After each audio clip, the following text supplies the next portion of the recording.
This will be a video on how to replace your thermistor, this part right here, for your Whirlpool dryer.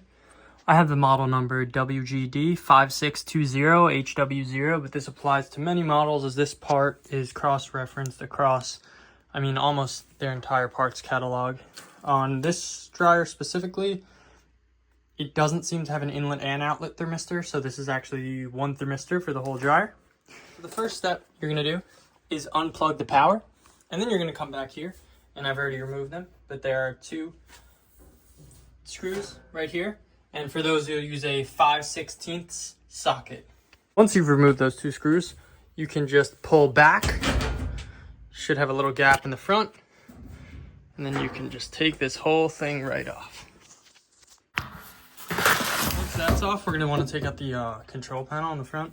So we're going to need to disconnect this wire right here and this one right here.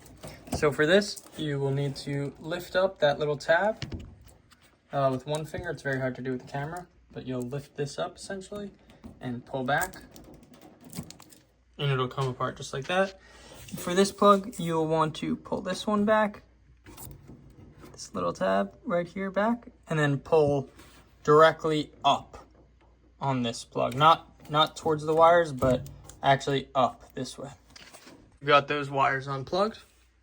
You're gonna want to come here and take out this bolt and this bolt, and those are both 1/4 inch. Once you got those disconnected, you will notice this thing might fall out.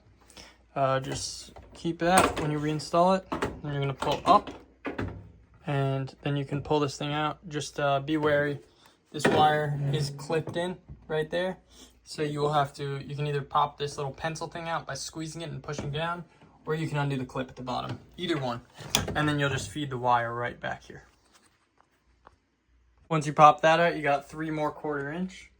1, 2, and the third one, which I've already removed. Pop those off.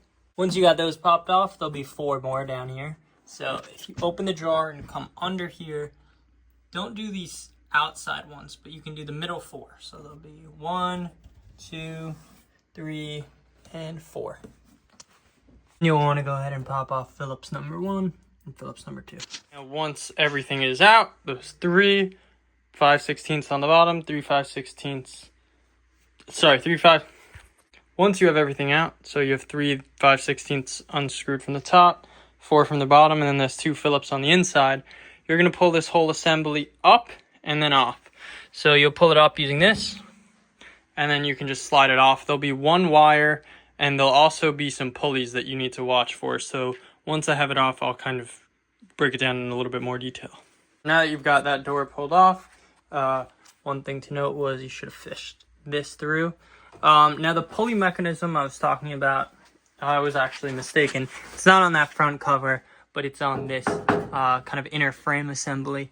Now, if you want to, I believe you could get to the thermistor from here.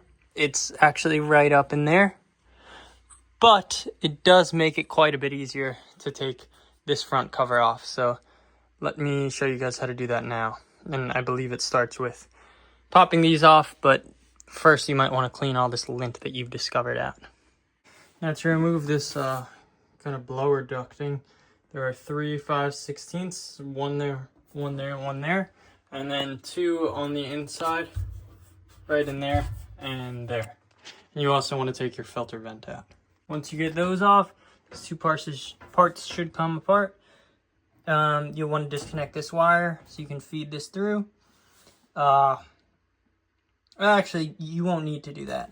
You could just kind of leave it sitting in here, but now's a good time. If you have a shop vac, take it out and vacuum up all the lint, because there is a ton of it inside your dryer, no matter how well you maintain it. So I'm going to pull that off and get back to you.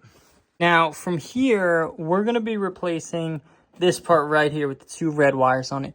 With that housing kind of ducting off, you have more than enough room to get to this. So what I'm doing is I'm going to take my 5/16 that's on my little screw gun, and I'm going to just put it on a ratchet and squeeze it under there and take these off. Now, it is important that you get the orientation of these wires correct. And yeah, it's pretty straightforward. Just 2 5/16, pop the old one out, pop the new one back in.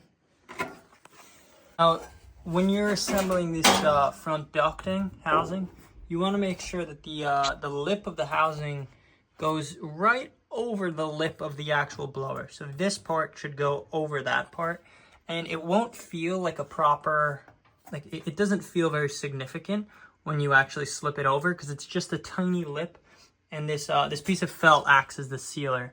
And I guess that's a safety thing because they don't want a perfect seal to prevent a fire. But yeah, once you get that in, you can reconnect the wire, get everything buttoned back up, and then you'll go to put this back in.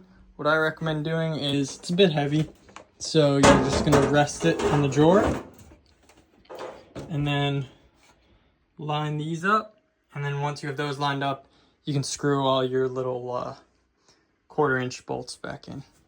And make sure you feed this wire back up through here so that it can connect right there. Right through the side, up the top like that. And right up here. Make sure it's tucked away on the side just like that so it doesn't get caught up on the drum. Once you've got your 7 1/4-inch bolts, so 3 on the top, 4 on the bottom, of your doors assembly, you can go ahead and get this buttoned up. So once again, feed your little wire through that hole right there. And then these notches on the top of that will align with the notches on the bottom of this. And then you have the 2 screws on both sides. Once those last 1/4-inch bolts are in, you're gonna wanna just drop your top cover on top, give it some leeway, and then slide it in. So push from the back, slide it in, and then come on the back and take your final 5/16 bolts, screw them into the back.